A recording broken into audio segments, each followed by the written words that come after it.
जी, किताब की तैयारी, ये हमारा दूसरा सेशन है जिसमें हम किताब की तैयारी के हवाले से मुख्तलिफ चीज़ें जो हैं उनको हम टच करेंगे। सबसे पहली बात है साइज़ सिलेक्शन के हवाले से।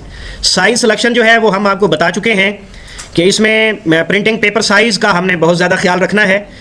तो आम तौर पर जो हमारी किताबें शाया होती हैं, मीडियम साइज़ जो है वो 23-36 का 16 साइज़ होता है, जिसकी चौड़ाई 5.75 और लंबाई 9 होती है।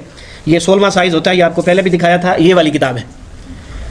अब आपको हम इसका साइज़ सेलेक्ट करके बाकायदा बताते हैं। ये देखिए, हमने ये नई फ़ाइल खोली और हम साइज़ इसका बनाने जा रहे हैं। क्या था? 5.75 और 9 जी, 5.75 और इधर 9। ठीक है जी। ये अब ऊपर A4 की जगह पर कस्टम साइज़ आ गया कि आप अपनी मर्ज़ी का साइज़ बनाने जा रहे हैं जी। ओरिएंटेशन के अंदर हम पोर्ट्रेट दे रहे हैं क्योंकि अमूमन किताबें ऐसे ही बनती हैं।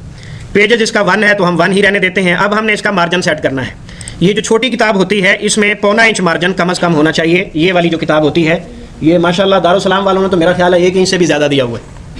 तो ये अपनी अपनी मर्ज़ी होती है, जितनी आप जगह मुनासिब समझें उतना कर लें, लेकिन कम से कम जो है ये 0.75 होना चाहिए। और टॉप से जो है ना आप 1 इंच कर लें क्योंकि ऊपर आपने बॉर्डर भी लगाना है। ठीक है जी।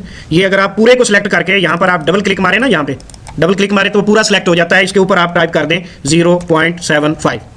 ठीक है जी। इसका कॉलम जो है वो हमें एक ही दरकार है। कॉलम के मुतालिक मैं बताता हूँ, बाद का ज़रूरत होती है।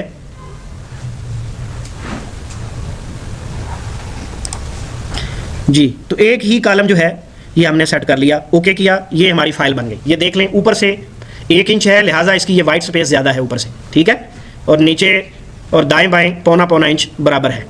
अच्छा जी, अब ये फाइल बन गई। हमने इसका साइज सेलेक्ट कर लिया। पहला काम ये कर